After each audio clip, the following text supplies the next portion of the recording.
I'm Allison, 34, and I never thought I'd discover the dark truth about my family on Christmas Eve.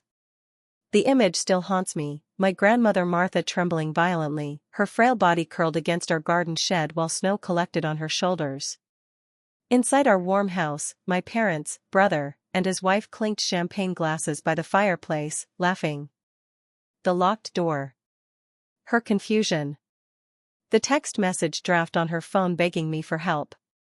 That night, as I pieced together their deliberate cruelty over an inheritance they couldn't wait to claim, I learned what family truly means, and what it doesn't. Before I share my story, let me know where you're watching from. Hit that like and subscribe button if you've ever discovered someone wasn't who you thought they were. To understand what happened that Christmas Eve, you need to know about my family. I'm a marketing executive in Boston, divorced 2 years ago after my ex decided children weren't in his future. The holidays had been lonely, so I was actually looking forward to returning to my childhood home in Connecticut for Christmas, one of life's cruel ironies. My mother Natalie, 56, always maintained the perfect facade. Former beauty queen, charity board member, impeccable hostess. She inherited her social graces and determination from Grandma Martha, though their relationship was complicated. Mom resented living in Martha's shadow, constantly measuring herself against her mother's accomplishments and finding herself wanting. My father Thomas, 58, married into old money but never quite belonged. His construction business had been struggling for years, though he hid it well behind tailored suits and country club memberships.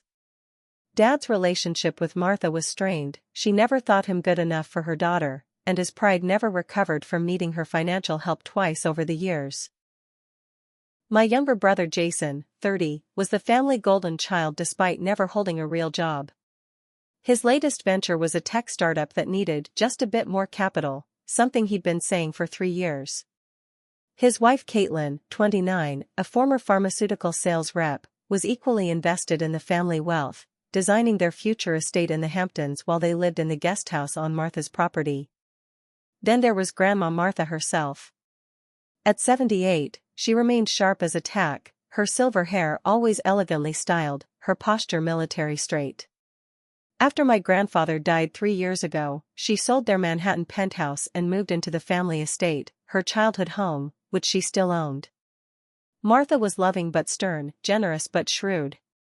She helped with Jason's business ventures but asked pointed questions about return on investment. She paid for my parents' anniversary cruise but commented on their extravagant spending habits. Martha and I had always shared a special bond. She called me her truth teller, saying I was the only one who didn't want something from her. When my marriage fell apart, she was my rock, never once saying I told you so even though she'd warned me about my ex's selfishness. The tension in our family had been building since Thanksgiving, when Martha casually mentioned updating her will. At my age, one must keep these things current, she'd said over pumpkin pie. The conversation immediately shifted, but I noticed the quick glances exchanged between my parents and Jason. Later that night, I overheard Mom and Dad arguing about Martha's ungrateful attitude after everything we've done, though I didn't understand what they meant. What I didn't know then was how desperate my family's financial situation had become.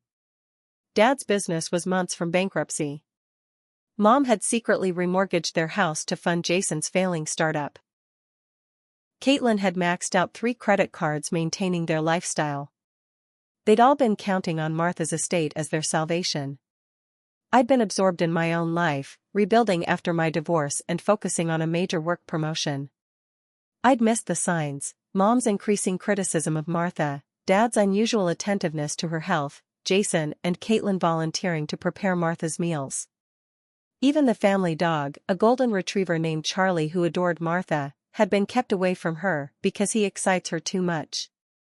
The truth was, my grandmother's decision to update her will had triggered a calculated campaign of isolation, gaslighting, and worse. And I had been completely blind to it all until that Christmas Eve. My flight from Boston was delayed by a snowstorm, so I arrived at the estate after dark on Christmas Eve. The house looked like something from a holiday card. Stone facade illuminated by tasteful white lights, wreaths on every window, smoke curling from the chimney. The familiar scene calmed my travel-frazzled nerves. As I pulled into the circular driveway, I noticed all the lights were on in the main house, but the east wing, where Martha's suite was located, remained dark. Unusual, since Grandma was typically the last to bed, often reading well past midnight. Mom greeted me at the door in a red cocktail dress, champagne flute in hand. "Finally. We thought you might not make it." Her hug smelled of Chanel No. 5 and alcohol, her cheeks flushed. Dad appeared behind her, also dressed formally, his boisterous welcome slightly slurred. "Where's Grandma Martha?" I asked, looking around the entryway as I shrugged off my coat. "I brought her those British mystery novels she loves." A brief look passed between my parents before Mom answered. "Poor thing wasn't feeling well. She decided to turn in early." "Nothing serious, I hope?" "Just tired," Dad interjected quickly. "You know how it is at her age. She needs her rest." Jason and Caitlin emerged from the living room, both looking festive and slightly tipsy. Jason clapped me on the shoulder. "About time. We've started the celebration without you, sis." "Is that Allison?" came a voice from the living room. A moment later, Wesley Clark, the family attorney, appeared in the hallway. I was surprised to see him there. He'd never been included in family holidays before. "Wesley's been helping with some year-end tax planning," Dad explained, though something in his tone seemed off. "Since we were all together anyway." I followed them into the living room, which had been transformed into a Christmas wonderland. The 12-foot tree sparkled with heirloom ornaments, garlands draped the mantel, and a fire roared in the massive stone fireplace. A spread of appetizers covered the coffee table, surrounded by several open bottles of expensive champagne. "This looks amazing," I said, "but isn't it a bit much for just family?" "It's Christmas Eve," Caitlin exclaimed, refilling her glass. "And we have so much to celebrate this year." "Like what?" I asked. Another significant look traveled around the room before Jason answered. "Just being together. Health. Prosperity. The usual holiday stuff." Throughout the evening, I noticed several strange things. Hushed conversations would stop abruptly when I approached. Mom checked her watch repeatedly. Dad drank more than I'd ever seen, while Wesley kept bringing up Martha's cognitive decline and getting affairs in order. When I suggested checking on Grandma, I was quickly dissuaded. "She specifically asked not to be disturbed," Mom insisted. "She took her sleeping pill and doesn't want to be woken up." "She hasn't been sleeping well lately," Caitlin added with what seemed like practiced concern. "The doctor increased her medication." "What doctor?" "Martha hasn't mentioned any sleep issues to me." I pulled out my phone. "I'll just text her." "Her phone's charging in the kitchen," Jason said quickly. "Battery issues. I'm fixing it for her tomorrow." Something felt wrong. Martha was religious about keeping her phone charged and nearby. She'd embraced technology with enthusiasm unusual for her generation and often texted me articles and photos throughout the day. As the evening progressed, the unease in my stomach grew. Wesley left around 9, with pointed reminders about the meeting the day after Christmas. My family became increasingly animated, their laughter too loud, conversation too forced. Mom kept steering topics away from Martha, while Dad refilled glasses with practiced precision. Around 10, Charlie the dog began whining at the back door, scratching insistently. "That dog needs to learn some manners," Mom said irritably.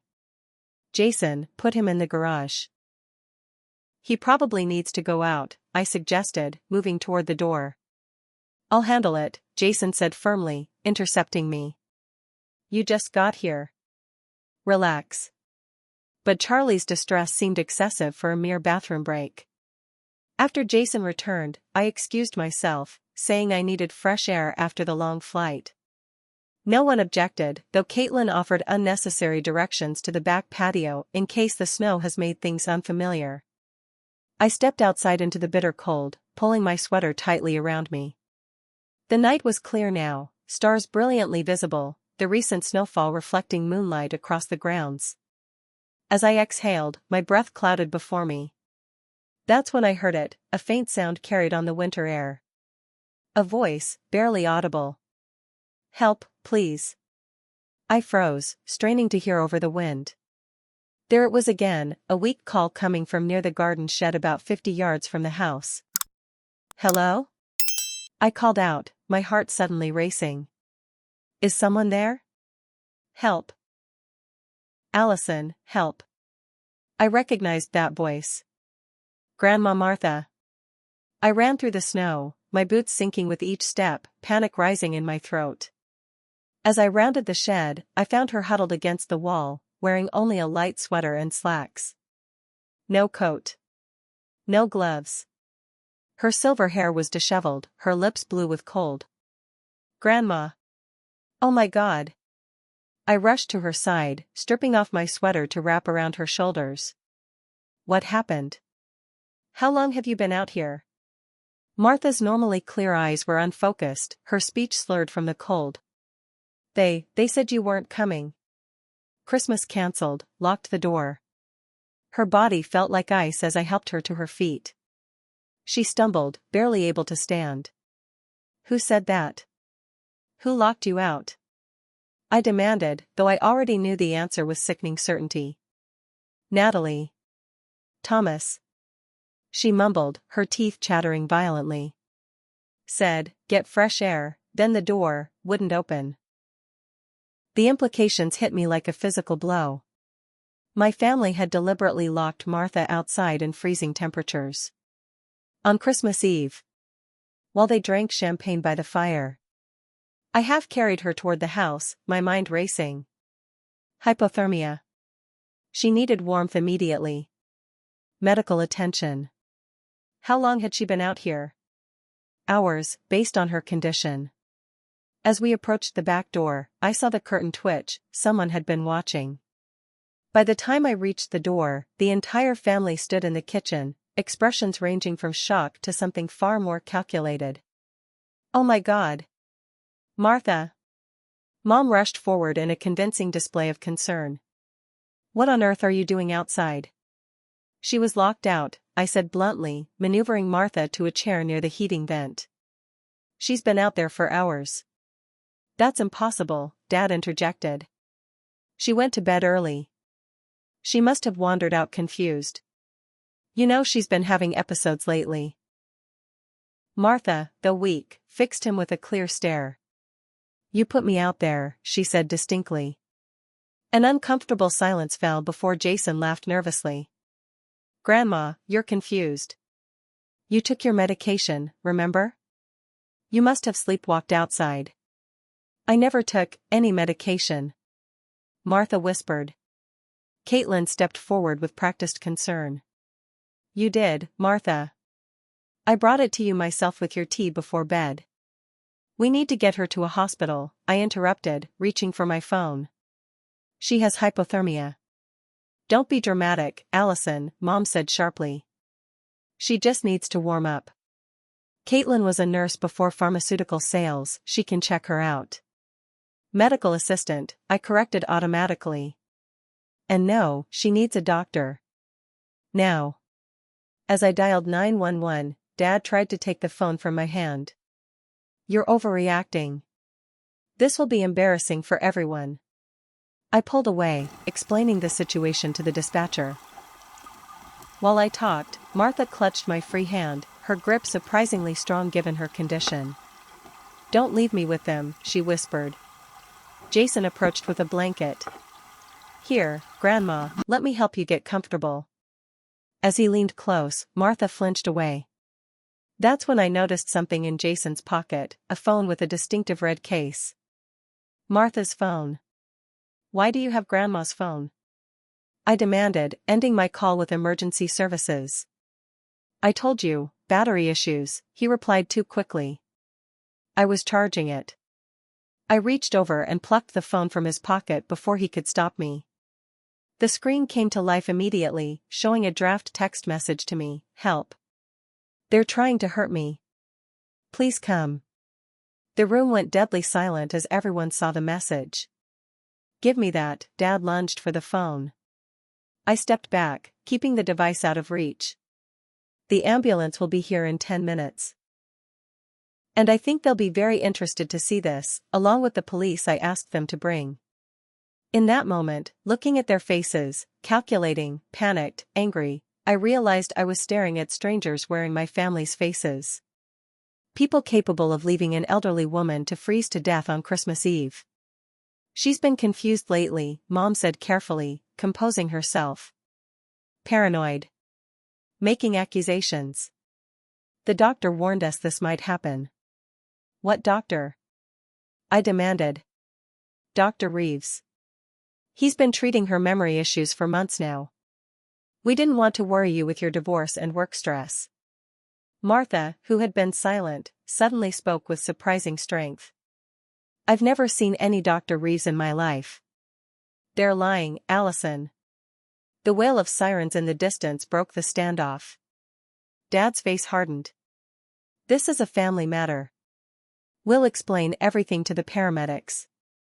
I'm going with her to the hospital, I stated firmly. And if any of you try to stop me, I'll show the police that text message and explain how I found her locked outside. No one stopped me as I gathered Martha's coat, purse, and phone. As we waited for the ambulance, I noticed Caitlin whispering urgently to Jason, Mom pouring another drink with shaking hands, and Dad making a phone call in hushed tones. The paramedics arrived quickly, professional and efficient as they assessed Martha and transferred her to the ambulance. When one asked what happened, my father stepped forward with a practiced, concerned expression. My mother-in-law has been experiencing confusion lately. She must have wandered outside disoriented. She was deliberately locked out, I contradicted. I found her by the garden shed, nearly unconscious from cold. The paramedic looked between us, clearly sensing the tension. We'll sort this out at the hospital. Are you coming with us, ma'am? He asked me. Absolutely. As I climbed into the ambulance beside Martha, I caught a final glimpse of my family standing in the doorway of our festively decorated home. They looked like a holiday card, perfect, polished, picture-ready. And completely rotten underneath. The emergency room buzzed with activity even on Christmas Eve. Martha was immediately taken to a treatment room where doctors worked to raise her core temperature and assess for frostbite. I stayed by her side, holding her hand whenever the medical team allowed.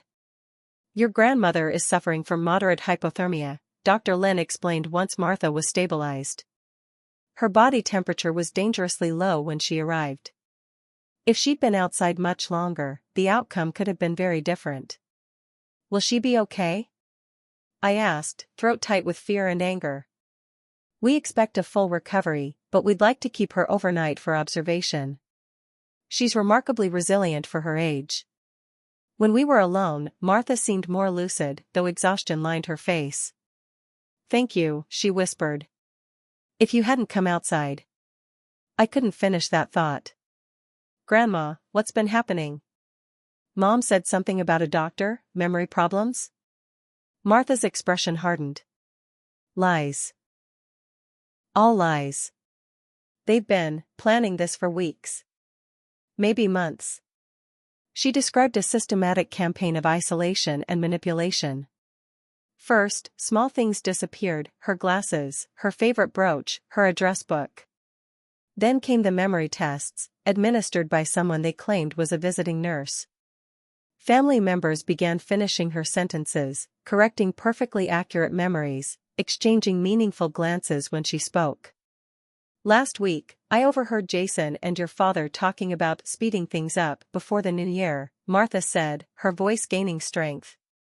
And I've been feeling strange after meals. Dizzy. Confused. But only when Caitlin prepares my food. They've been drugging you? The horror of it washed over me. I think so. I started pretending to take the tea she brings at night, pouring it out when she leaves. But why? What could possibly? The will, Martha interrupted. I changed my will last month. Before she could elaborate, a distinguished older man in a camel hair coat entered the room. Harold Winters, Martha's longtime attorney and friend. Martha, my God, he said, approaching her bedside. I came as soon as I got your message. Harold. Thank you for coming on Christmas Eve. Of course. He turned to me. Allison, it's good to see you, though I wish under better circumstances. Martha looked between us. Harold should explain. About the will. The attorney nodded solemnly. 3 weeks ago, Martha came to my office with concerns about your family's behavior. She made significant changes to her estate planning. I removed your parents and Jason from my will entirely, Martha said quietly. I've left the estate to a foundation for elder care, with you as the trustee. The pieces clicked into place with sickening clarity. And they found out somehow. Harold nodded. Jason was seen by my secretary going through files in my office during a meeting with your father. He claimed he was looking for the restroom, but they discovered I'd cut them out, Martha continued. That's when everything escalated. The medication. The isolation. Controlling who I could speak to. A knock at the door interrupted us. A nurse entered with a clipboard. Dr. Lin ordered some additional blood tests based on what you told the paramedics, she explained, efficiently drawing several vials of Martha's blood. What exactly are you testing for? I asked. Given the symptoms Mrs. Winters described, confusion, dizziness after consuming food or drink prepared by family members, Dr. Lin is screening for benzodiazepines and other sedatives. After the nurse left, Harold placed a protective hand on Martha's shoulder. I want to file for an emergency protective order. Tonight. On Christmas Eve? I asked. I have a judge who owes me a favor, Harold replied grimly. Our conversation was interrupted again, this time by the arrival of my entire family. Mom rushed in first, tearful and clutching a small overnight bag. Mother, we've been so worried. We brought your things for your hospital stay. Dad followed, expression appropriately concerned. The doctors say you'll be just fine, Martha. Jason and Caitlin hung back near the doorway, their faces masks of familial concern. How did you know which hospital we were at? I asked suspiciously. We called around, Dad answered smoothly. You left in such a hurry, we didn't know where the ambulance was taking her. Harold stepped forward. I believe it would be best if you all left. Mrs. Winters needs rest. And who are you to make that decision? Mom challenged, though I could tell she recognized him. I'm Martha's attorney, as you well know, Natalie. Mother has been confused lately, Mom said, her voice taking on a performative patient tone. She's been making accusations, imagining conspiracies. The doctor warned us this might happen. What doctor? Harold and I asked simultaneously. Dr. Reeves, Dad interjected. Geriatric specialist. He's been treating Martha's cognitive decline. I've never seen any Dr. Reeves, Martha stated firmly. See? Confusion, Jason said quietly to a passing nurse, who frowned. Mrs. Winters scored perfectly on her cognitive assessment in the ER, the nurse replied before continuing down the hall. An uncomfortable silence fell over the room. I noticed Caitlin's hand drift to her purse, clutching it nervously. Martha needs to rest, I said firmly. I'll stay with her tonight. That's not necessary, Mom countered. We're her family. We'll take care of her. Like you did tonight? I couldn't keep the bitterness from my voice. Allison, you don't understand, Dad began. I understand perfectly. You locked an elderly woman outside in freezing temperatures on Christmas Eve. That's absurd, Jason scoffed. Grandma is confused. She wandered out herself. Martha's voice cut through the tension. I want to stay with Allison when I'm released. Not at the estate. Mother, be reasonable, Mom said sharply, her mask of concern slipping. Your home is with us. Where we can care for you properly. Where you can finish what you started tonight? I asked pointedly. Dad's expression darkened. You're making serious accusations with no evidence, Allison. Your grandmother had an unfortunate accident. Period. We'll see what the blood tests show, I replied evenly. A flicker of alarm crossed Caitlin's face. What blood tests? Before anyone could answer, Dr. Lin entered with a tablet in hand. She assessed the crowded room with professional detachment. I have Mrs. Winter's preliminary toxicology results, she announced. Given the circumstances of her admission, we expedited the screening. The room went deadly quiet. My father stepped forward, attempting to take control of the situation. As Mrs. Winter's primary caregiver, perhaps we should discuss this privately. Dr. Lin looked to Martha. Would you prefer privacy for this discussion? No, Martha said firmly. I want everyone to hear this. The doctor nodded. We found significant levels of lorazepam in Mrs. Winter's system. That's a powerful benzodiazepine sedative, commonly prescribed for anxiety or insomnia. That's her medication, Caitlin said quickly. Prescribed by Dr. Reeves for her anxiety. Dr. Lin consulted her tablet. We have no record of Mrs. Winters being prescribed lorazepam. In fact, according to our records, she has no current prescriptions except for mild blood pressure medication. There must be some mistake, Mom insisted, her voice rising. Check again. Furthermore, Dr. Lin continued, the concentration suggests administration within the past 12 hours. Given Mrs. Winter's age and weight, this dosage could cause dangerous respiratory depression, especially if combined with alcohol or exposure to cold. The implication hung in the air. My family had drugged Martha and left her in the cold to die. And it would have looked like a tragic accident, an elderly woman with cognitive issues wandering outside disoriented and succumbing to the elements. I think, Harold said into the silence, that this is now a police matter. Dad's face contorted with rage. You have no idea what you're doing, Martha. We're your family.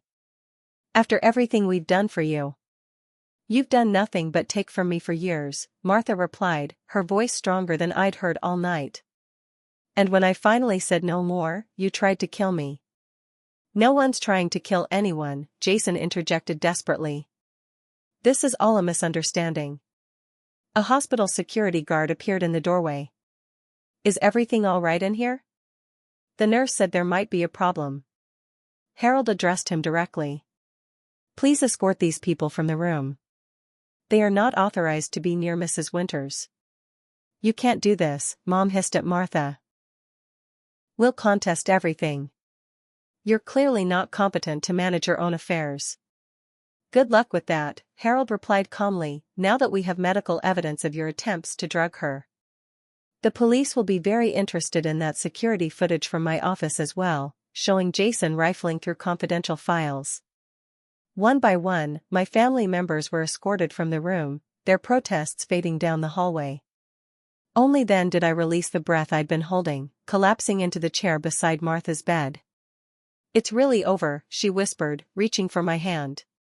But we both knew it was just beginning. The day after Christmas, while Martha rested in my Boston apartment under the watchful eye of a private nurse Harold had arranged, I returned to the family estate. The police had opened an investigation based on the hospital report, and Detective Gabriel Martinez had asked me to retrieve Martha's personal documents and medication. The house was eerily quiet when I arrived. A note on the kitchen counter informed me that my parents had gone to consult with their attorney and would return later. Perfect. I moved methodically through the house, starting with Martha's suite in the east wing.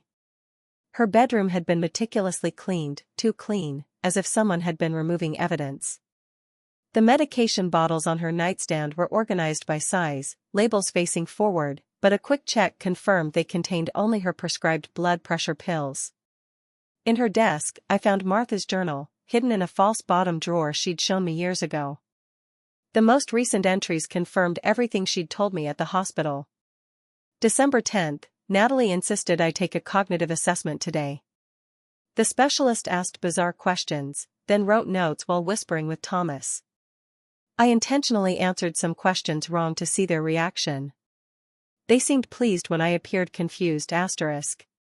December 15th. my diamond brooch is missing again. When I mentioned it, Jason suggested I might have misplaced it due to memory issues. Later found it in the potted plant where I deliberately hid it yesterday. They're gaslighting me. December 18th, Caitlin brought tea before bed. Pretended to drink it but poured it in the plant when she left. Felt watched all night. Thomas installed security camera in hallway outside my room. Claims it's for my protection.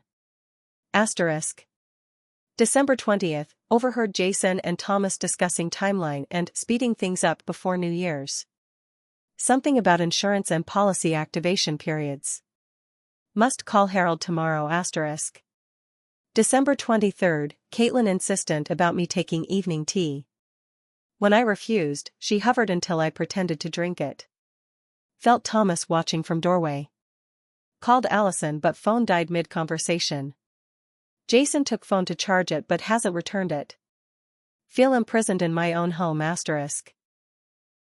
My hand shook as I read the final entry, dated Christmas Eve. They told me Allison called to cancel her visit. Christmas celebration postponed. Natalie suggested I get fresh air in the garden while they make calls to change plans. Door locked behind me. It's getting dark. It's so cold. No coat. No phone. They're watching from window but pretending not to see me knocking. God help me. I photographed every page of the journal, then continued my search. In my parents' room, I found a leather portfolio hidden in my father's closet containing financial documents that painted a dire picture: foreclosure notices, credit card statements showing massive debt, and a letter from Dad's business partner threatening legal action over misappropriated funds. Most damning was a draft obituary for Martha on my father's laptop, dated 2 weeks earlier, detailing her peaceful passing at home surrounded by loved ones after a brief illness. In the guest bathroom, tucked inside Caitlin's toiletry bag, I discovered an unmarked prescription bottle containing small blue pills. I photographed these as well, careful not to touch them. My phone buzzed with a text from Detective Martinez. Any luck with the evidence? I replied, found journal, medication, financial documents. Also discovered draft obituary dated before Christmas. His response came quickly, stay there. Coming with forensics team. Do not confront family if they return. While waiting, I called Elaine, Martha's housekeeper who came twice weekly. She confirmed noticing strange behavior from my family recently. They stopped letting me clean Mrs. Winter's rooms, she explained. Said she wanted privacy. But she always liked chatting with me while I worked. And Mr. Thomas, he asked me weird questions about her routine, when she takes naps, if she ever mentions feeling dizzy or confused. Did you notice anything in her food or drinks? I asked. Now that you mention it, Ms. Caitlin started preparing Mrs. Winter's tea herself. Said it was a special blend for health. Always insisted on bringing it to her personally. I thanked Elaine and was about to hang up when she added, there's something else. Last week, I overheard Mr. Jason arguing with someone on the phone about an insurance policy. Something about a contestability period ending in January. He seemed real worried about the timing. After ending the call, I checked my family's shared digital calendar on a hunch. There it was, a January 2nd appointment labeled only insurance meeting, final review. Exactly 1 year and 1 day after Martha's policy had been taken out. The doorbell rang, announcing Detective Martinez's arrival with 2 forensic technicians. As they documented and collected evidence, the detective reviewed what I'd found. The journal alone is compelling, he noted, but combined with the medication and financial documents, we're building a strong case. What about the insurance policy the housekeeper mentioned? I asked. We'll subpoena those records. If they recently took out a policy on your grandmother with themselves as beneficiaries, that's a powerful motive. As the team worked, my phone buzzed with multiple calls from my parents and Jason. I ignored them all. They know something's wrong, I told the detective. They'll be coming back soon. We're almost finished, he assured me. But I should warn you, this kind of case gets ugly. They'll likely claim your grandmother is incompetent and that you're manipulating her for financial gain. They've already started. My mother left a voicemail suggesting I've always been jealous of Jason's relationship with Grandma and that I'm taking advantage of an old woman's confusion. Martinez nodded grimly. Family financial crimes are the worst. Everyone believes they're entitled to something. After the police left with their evidence, I did one final sweep of the house. In Jason's office, I found his laptop still logged into his email. One message caught my eye, from his ex-girlfriend Brooke, dated 2 weeks earlier. Jason, I can't believe what you're suggesting. Your grandmother has been nothing but kind to me. Whatever financial troubles you're in, this is not the way to solve them. If you go through with this plan you mentioned, I will go to the police. Consider this relationship permanently over asterisk. I forwarded the email to myself, then logged out. As I was leaving, headlights swept across the driveway. My family had returned. I slipped out the back door, heart pounding, and drove to the end of the street before stopping to call Detective Martinez. They just got home. They'll know someone's been there. Don't worry, he replied calmly. We left the official notice of investigation on the dining room table. They'll be calling their lawyers, not coming after you. True to his prediction, my phone exploded with texts and calls over the next hour, first angry, then pleading, then threatening. I blocked each number methodically. Back at my apartment, I found Martha awake and looking stronger. The private nurse reported her vital signs were stable and improving. Did you find anything? Martha asked once we were alone. I showed her photos of the evidence, including her journal. More than enough to build a case. Martha nodded thoughtfully. I was beginning to doubt myself, you know. They were so convincing with their concern. That's how gaslighting works, I replied. They make you question your own reality. What happens now? Before I could answer, my phone rang, an unknown number. Warily, I answered. Allison? It's Brooke. Jason's ex. How did you get my number? That's not important. I need to tell you something about your family and your grandmother's insurance policy. My blood ran cold. I'm listening. Last month, Jason asked me to notarize some documents. I'm a licensed notary for my job. When I realized what I was signing, a life insurance policy on your grandmother for $5 million, I refused. He went ballistic, saying they needed the money, that it was just business. When I threatened to tell Martha, he said. Her voice broke. He said it wouldn't matter soon anyway. I gripped the phone tighter. Will you make a statement to the police? Already did. Detective Martinez took my statement an hour ago. I should have spoken up sooner, but Jason threatened me. Said his parents had connections that could ruin me. After thanking her, I shared the new information with Martha. Her face remained composed, but I saw the hurt flash in her eyes. $5 million, she said quietly. That's what my life was worth to them. No, I corrected firmly. That's what their greed was worth to them. Your life is priceless. Martha reached for my hand. I want to see this through. All of it. No matter how ugly it gets. I nodded, understanding the steel beneath her fragile exterior. My grandmother hadn't survived 8 decades by backing down from challenges. We'll face it together, I promised. And they'll never hurt you again. 3 days after Christmas, we gathered in Harold's office for what my family believed would be a negotiation. My parents, Jason, and Caitlin arrived with their attorney, Wesley Clark, the same man who'd been at our Christmas Eve gathering. They appeared confident, even smug, as they took seats around the conference table. Martha sat at the head of the table, looking every inch the family matriarch despite her recent ordeal. I sat beside her, with Harold on her other side. Detective Martinez waited in an adjacent room, listening via intercom with a court stenographer. Thank you all for coming, Harold began formally. Mrs. Winters has requested this meeting to address recent events and determine a path forward. We're relieved Mother has agreed to be reasonable, Mom said with practiced concern. This unfortunate misunderstanding has gone far enough. Misunderstanding? I couldn't help interjecting. You left her to freeze to death. Wesley raised a placating hand. Let's keep emotions in check.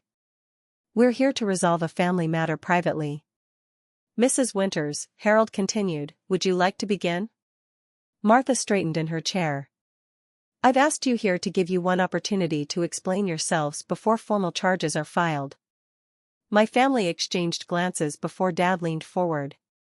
Martha, we understand you've been through a traumatic experience. Your confusion that night, wandering outside in the cold, scared all of us. We only want what's best for you.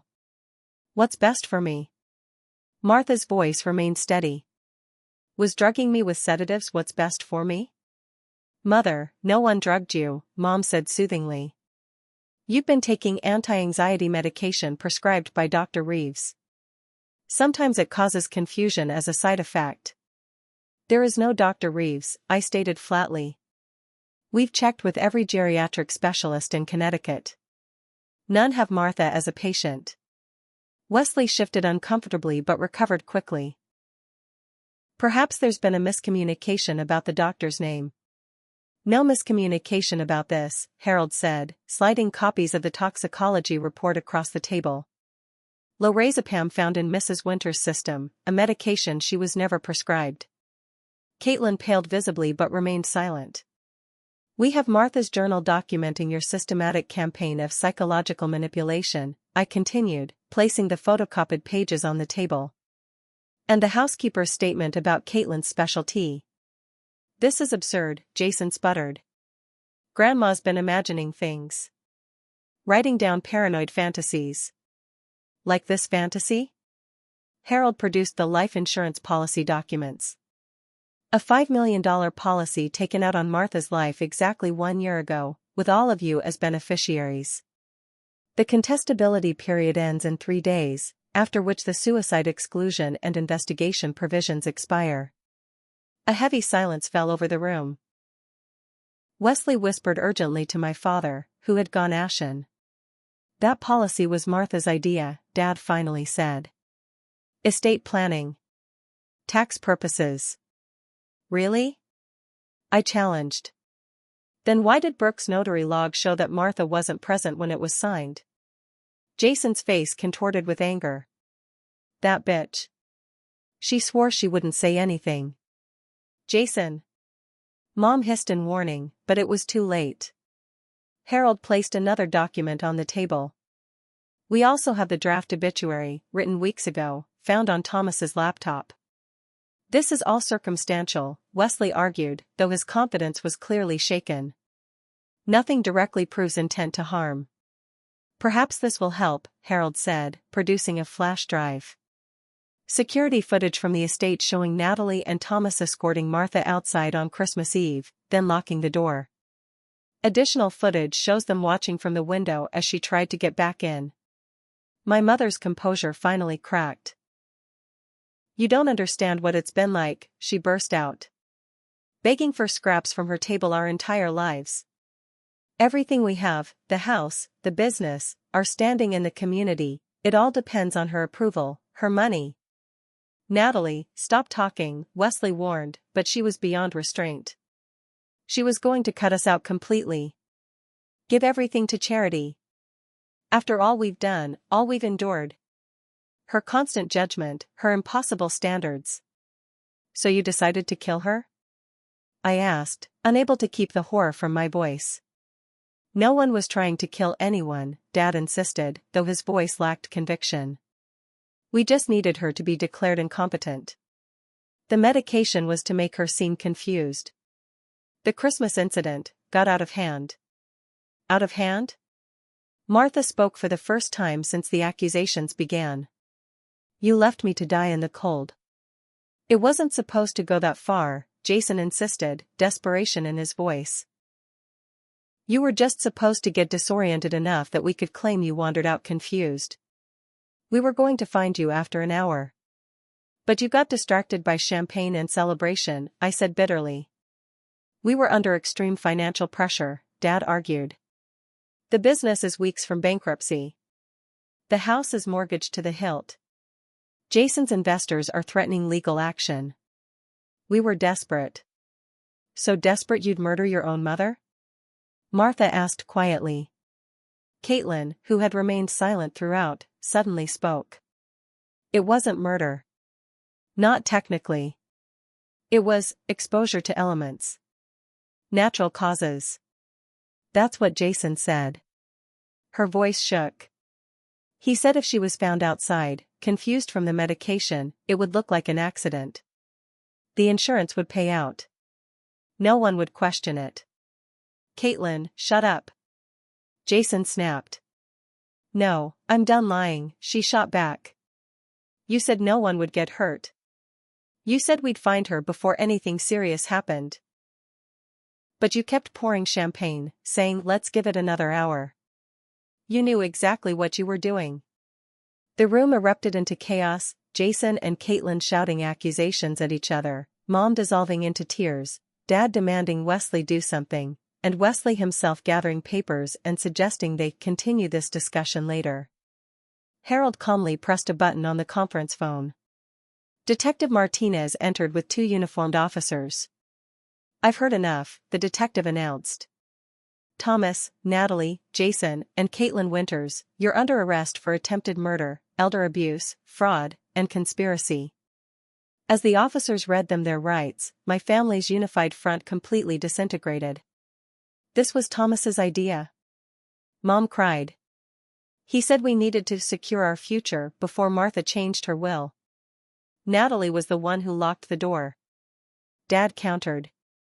I wanted to bring Martha in after 20 minutes, but she insisted we wait. Jason forged the insurance documents. Caitlin shouted. He threatened to leave me if I didn't help with the medication. Caitlin is a trained medical assistant. Jason yelled back.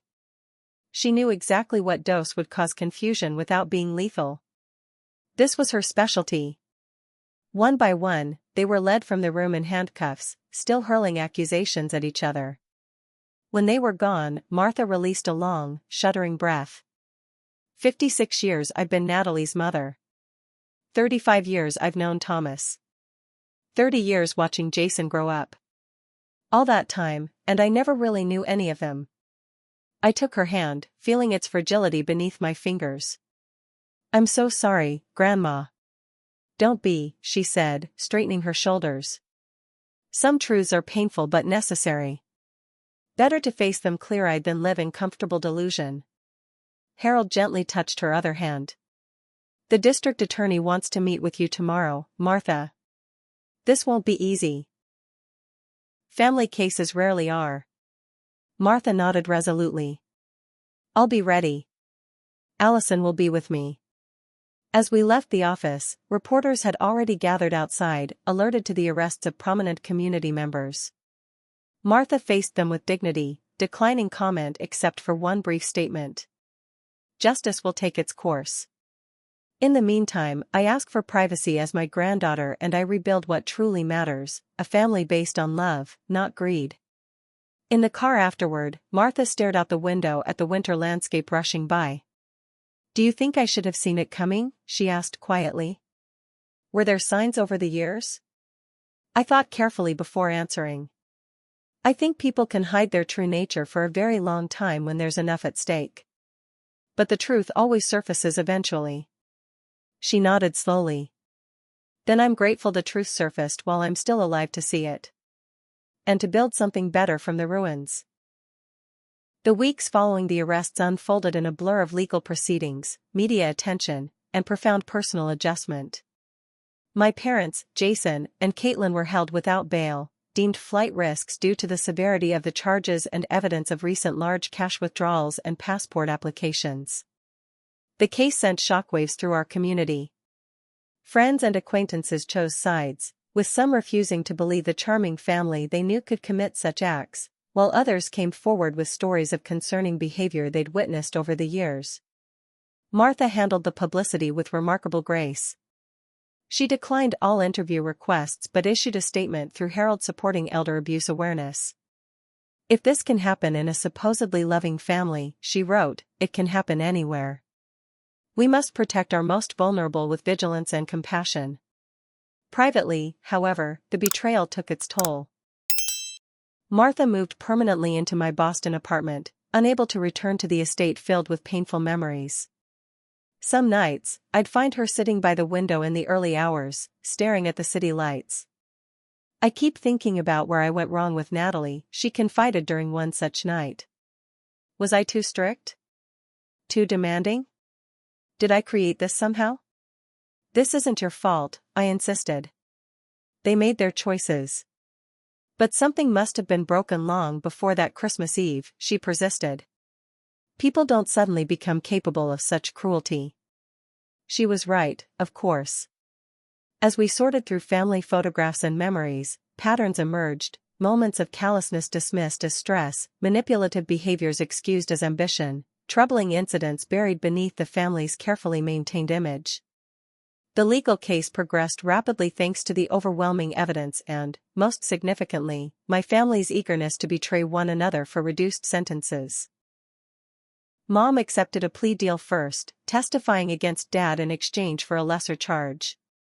She detailed how the plan had evolved from merely making Martha appear incompetent to something far more sinister. Thomas said we needed a permanent solution, she testified, tears streaming down her carefully made-up face. When I objected, he reminded me that we'd lose everything if Mother changed her will, the house, our status, everything we'd built. Dad, facing the harshest charges as the alleged mastermind, maintained his innocence until Jason's plea deal directly implicated him in forging insurance documents. Dad said Grandma had lived a full life, Jason testified. He said sometimes families have to make hard choices for the greater good. Caitlin, the last to accept a deal, provided the most damning testimony about the calculated nature of the drugging regimen.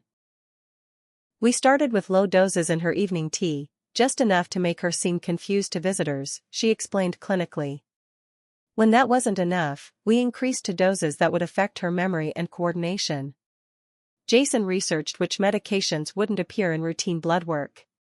Martha attended each hearing, sitting straight-backed beside me, her face revealing nothing of the pain I knew she felt.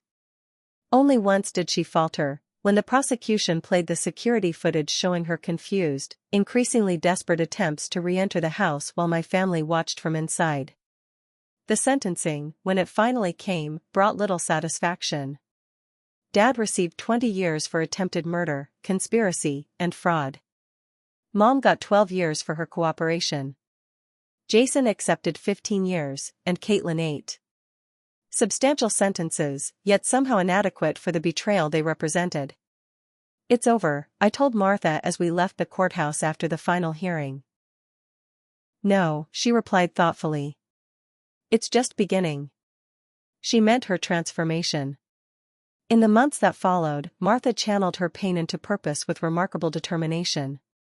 She liquidated significant assets and established the Martha Winters Foundation for Elder Protection, focusing on preventing financial exploitation and abuse.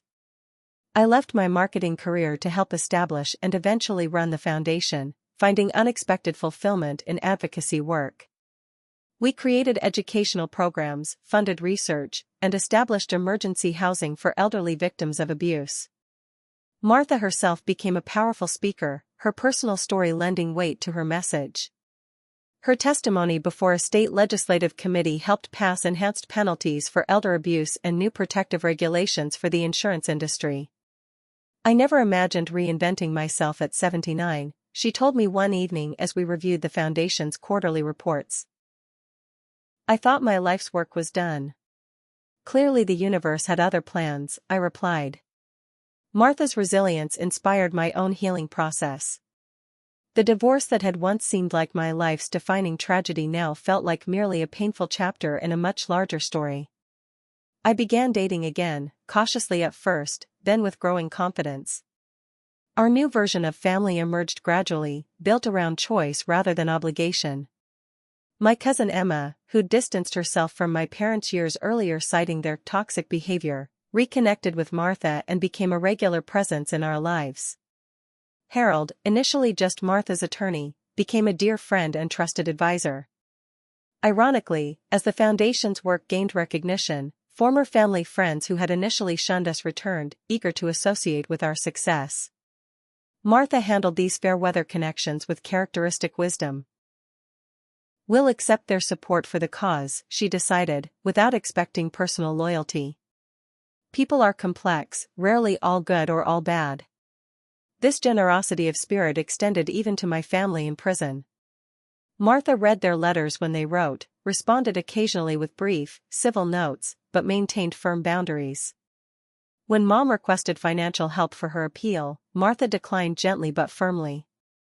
I wish you healing and redemption, she wrote, but that journey must be your own. 1 year after that terrible Christmas Eve, we hosted a small, meaningful holiday gathering in my apartment. Emma and her husband, Harold and his wife, and a few close friends joined us for a simple dinner that felt more genuinely festive than any elaborate family celebration from the past. As we raised glasses and a toast, Martha surveyed the table with clear eyes. To family, she said. Not the one we're born into, but the one we create through love, respect, and truth. The contrast with the previous year could not have been more profound. Instead of champagne and betrayal by a fireplace, we shared genuine warmth in a modest apartment. Instead of hollow traditions masking deadly intentions, we created new rituals based on authentic connection. Martha caught my eye across the table and smiled, a smile of hard-won wisdom and surprising peace. We had both been transformed by tragedy, emerging stronger and more authentic on the other side. The foundation has a major funding announcement next week, she told our guests. We've secured support for a national awareness campaign. Martha's going to be the face of it, I added proudly. Billboards, TV spots, the works. Harold raised his glass again. To Martha Winters, proving that our third act can be our most powerful. Later, as our guests departed and we cleaned up together, Martha paused, a dish towel in her hands. You know, Allison, despite everything, I find myself grateful. Grateful? I asked, surprised. Yes.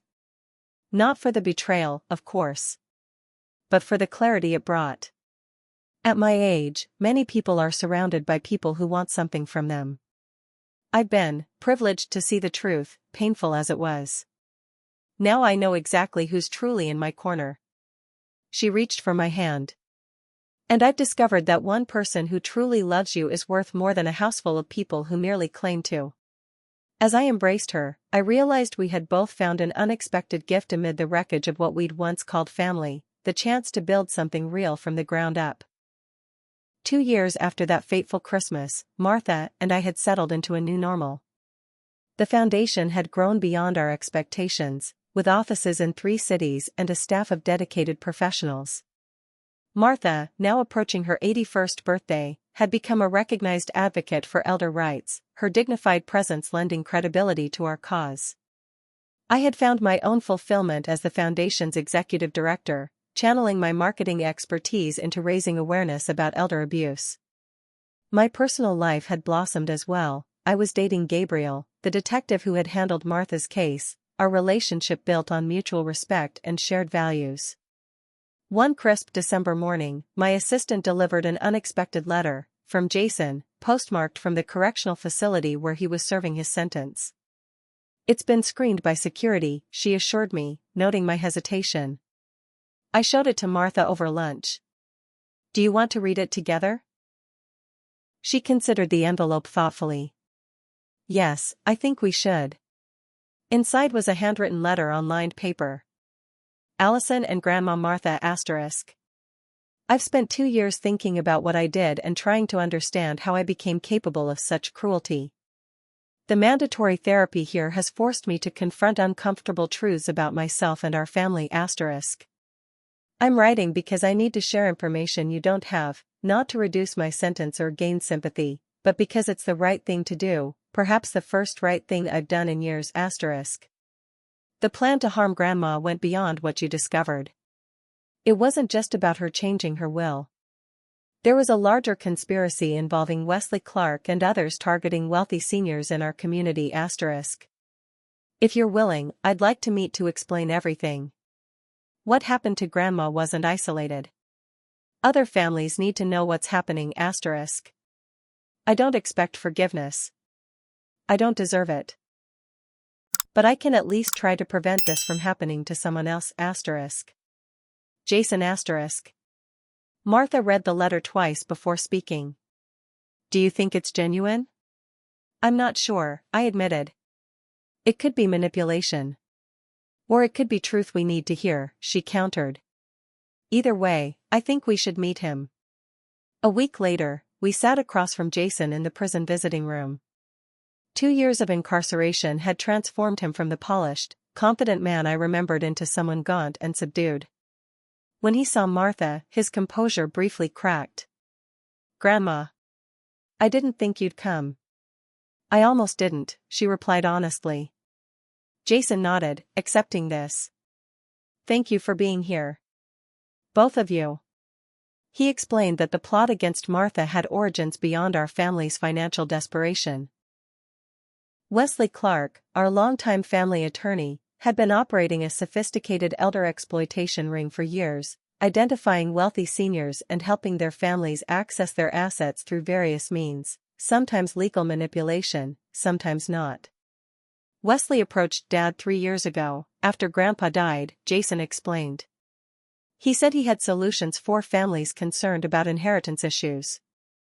At first, it was just about convincing Grandma to sign certain documents. When she proved too sharp for that, the plan escalated. Were there other victims? I asked. At least 5 that I know of. 2 died under natural circumstances similar to what was planned for Grandma: exposure, falls, apparent confusion leading to accidents. Jason slid a piece of paper across the table with names and dates. I've been working with the federal prosecutor's office. They're building a RICO case against Wesley and his associates. Martha regarded her grandson with clear eyes. Why are you doing this now, Jason? Because I have to live with myself, he answered quietly. And because despite everything, some small part of me is still the boy you taught to do the right thing. On the drive back to Boston, Martha was unusually quiet. Are you all right? I asked. Just processing, she replied. It's strange, learning that our family tragedy was part of something larger doesn't lessen the personal betrayal, but it does help me make sense of it somehow. The federal investigation moved swiftly based on Jason's information. Within months, Wesley and 6 associates were indicted on multiple charges including racketeering, fraud, and accessory to murder. The investigation uncovered evidence linking them to the deaths of 3 elderly clients in circumstances designed to appear as accidents or natural causes. Martha was asked to testify before the grand jury, which she did with characteristic composure. When she returned from the courthouse, she seemed lighter somehow. They showed me documentation of other victims, she told me. Elderly men and women whose families conspired with Wesley to access their assets. Some were diagnosed with dementia they didn't have. Some had their medication tampered with. Some simply disappeared. It's horrifying, I said. Yes. But do you know what struck me? In every case, someone suspected something was wrong but didn't know who to tell or how to intervene. That's where our foundation comes in. Her vision was clear: a national alert system for elder abuse, similar to Amber Alerts for children. We spent months developing the concept, securing partnerships with law enforcement, healthcare providers, and financial institutions. The case against Wesley and his network made national headlines, bringing unprecedented attention to elder exploitation. Suddenly, our foundation was flooded with speaking requests, donation offers, and, most importantly, reports of suspected abuse from across the country. As the trial approached, we received another surprising development. My mother asked to meet with Martha, offering to testify against Wesley in exchange for nothing but the opportunity to apologize. You don't have to see her, I insisted. I know, Martha replied. But I think I need to. For my own closure. Their meeting was brief but significant. Mom, stripped of her carefully maintained appearance and status, seemed diminished in her prison uniform. I've had a lot of time to think about what kind of person I became, she told Martha. The therapist here says I spent my whole life trying to escape your shadow instead of creating my own light. Perhaps we both made mistakes, Martha acknowledged. But nothing justifies what happened.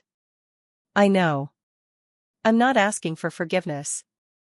I just wanted you to know that I'm going to testify about everything Wesley did, everything he encouraged us to do. It won't change the past, but maybe it will protect someone else's future. The courtroom was packed for Wesley's trial. Martha testified on the second day, her testimony particularly damning because of her relationship with the defendant spanning more than 30 years. Mr. Clark was not just my attorney, she explained to the jury. He was a family friend who joined us for holidays, attended my grandson's graduation, advised us through my husband's illness.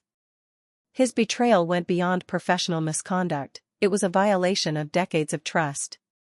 Wesley was convicted on all counts and sentenced to life imprisonment. The network he had built collapsed, leading to additional prosecutions and, more importantly, renewed scrutiny of suspicious deaths previously dismissed as age-related accidents.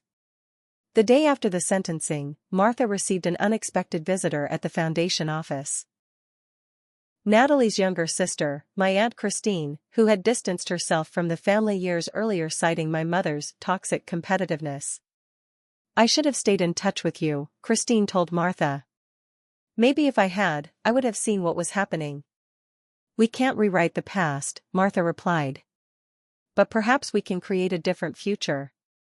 Christine joined our board of directors, bringing valuable healthcare expertise from her career as a geriatric nurse. Slowly, carefully, we expanded our circle of chosen family, validating Martha's belief that meaningful connections could be built at any stage of life.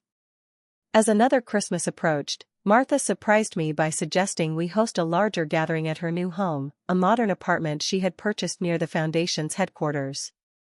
Are you sure? I asked. Christmas has difficult associations now. That's precisely why we should reclaim it, she insisted. On our own terms. The holiday dinner was everything the previous one should have been, warm, genuine, filled with people who truly cared for each other.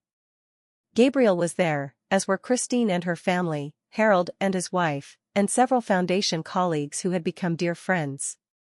After dinner, Martha asked for everyone's attention, raising her glass in a toast. 2 years ago, I thought my life was ending, not just physically on that cold night, but in every way that mattered. I had lost my faith in family, in trust, in the meaning I'd built over 8 decades. She looked around the table, her eyes bright. Instead, I found a new beginning. We all did. So I toast not to what we've survived, but to what we've built from the ruins, something authentic, compassionate, and true. As dessert was being served, Martha drew me aside to the quiet of her study. I have something to tell you, she said, her expression unreadable. My heart skipped. Is everything all right? Your health is fine, she assured me. Better than fine. But I've known something about you for months that you haven't told me. I froze, uncertain what she meant until she continued gently. Gabriel mentioned you've been seeing Dr. Patterson. I recognized the name, she's one of the best obstetricians in Boston. Heat rushed to my face. I was going to tell you after the holidays. I didn't want to distract from the foundation announcements. Martha smiled. You're pregnant. It wasn't a question, but I nodded, tears suddenly filling my eyes. 12 weeks. Gabriel and I, it wasn't planned, but we're both thrilled. As am I, Martha said, embracing me. More than you know. She moved to her desk and retrieved an envelope. I've been waiting for the right moment to give you this. Inside was a trust document, dated 6 months earlier. Martha had established a substantial educational trust for any future great-grandchildren, along with a letter I was to give to my child someday. You knew? I asked, amazed. I suspected. You've had the same glow my mother and I both had early in pregnancy. A family trait. Her eyes twinkled. I may be old, Allison, but I'm still observant. As we rejoined the party, I watched Martha circulate among our guests, elegant, engaged, somehow both vulnerable and indomitable. In her early 80s, she had faced the darkest betrayal imaginable and emerged not just surviving but transformed. The following spring, as wild azaleas bloomed across Boston and my pregnancy became visible, the Martha Winters Alert System for Elder Protection was officially launched nationwide. At the press conference, Martha stood at the podium, poised and purposeful. 2 years ago, I was a victim, she told the assembled reporters. Today, we take a step to ensure others won't share that fate. The greatest protection against exploitation is connection, real connection based on respect, dignity, and love. Her gaze found mine in the audience, one hand unconsciously touching the spot where my baby had just kicked. What my family learned through painful experience is that true legacy isn't measured in dollars or possessions. It's measured in the values we live by and pass on to future generations. Later that evening, Martha and I sat in comfortable silence on her balcony, watching the sunset paint the Boston skyline in gold and crimson. A bottle of sparkling cider stood on the table between us, our new tradition. "I never thanked you properly," Martha said suddenly. "For what?" "For coming outside that night. For trusting your instincts when something felt wrong." I reached for her hand. "Family looks out for each other. Real family." Martha smiled, touching my rounded abdomen gently. "Yes, they do. And this little one will grow up knowing exactly what that means." As we raised our glasses in a quiet toast, I realized we had come full circle from that terrible Christmas Eve. Where once champagne had been raised in anticipation of inheritance, we now celebrated the true meaning of legacy, the values, love, and wisdom passed from one generation to the next. And in that moment, I understood that sometimes we must lose what we thought was precious to discover what truly is. What unexpected lessons have you learned from family difficulties? Have you ever discovered someone wasn't who you thought they were? Share your experiences in the comments below. And don't forget to like, subscribe, and hit that notification bell if you want to hear more true family stories like this one. Thank you for listening, and remember, sometimes our greatest strength comes from surviving our darkest moments.